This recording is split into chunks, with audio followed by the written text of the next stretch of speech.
वसा जनसेवेचा। खामगाव तालुक्यातील ग्रामीण पोलीस ठाण्याच्या हद्दीतील शेलोडी रोड परिसरात सुरू असलेल्या एका अवैध वैश्य व्यवसायाच्या अड्ड्यावर पोलीस अधिकारी आदित्य कुमार सिंग यांच्या पथकाने रात्री धाड टाकून मोठी कारवाई केली आणि हा अड्डा उद्ध्वस्त केला आहे। या कारवाईत 3 महिला, 4 पुरुष आणि 1 एजंट महिला ताब्यात घेण्यात आली असून त्यांच्यावर पीटा ऍक्ट नुसार कारवाई करण्याची प्रक्रिया सुरू आहे।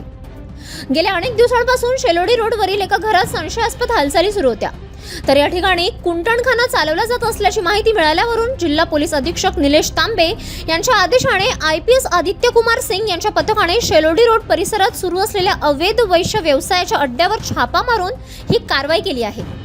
शेलोडी रोड परिसरात सुरू असलेल्या अवैध धंद्यामुळे परिसरातील शांतता भंग पावत होती आणि ग्रामस्थ अत्यंत त्रस्त झाले होते। वारंवार तक्रारी करूनही हा व्यवसाय सुरूच असल्याने नागरिकांमध्ये संतापाचे वातावरण होते।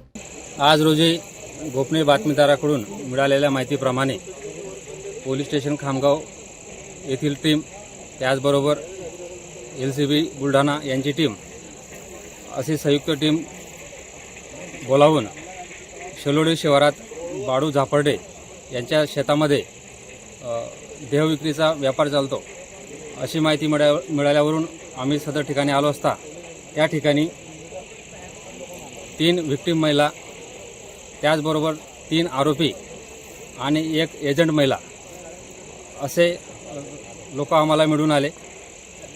त्या ठिकाणी आम्ही सर्चिंग घेतली असता त्या ठिकाणी कस्टमरकडून मिळालेले पैसे जप्त केले। त्याचबरोबर देह विक्री करण्यासाठी जे काही वस्तू लागतात त्या वस्तूसुद्धा आम्हाला त्या ठिकाणी मिळून आल्या।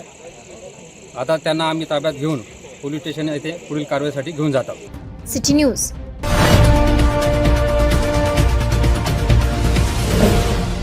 सिटी न्यूज वसा जनसेवेचा।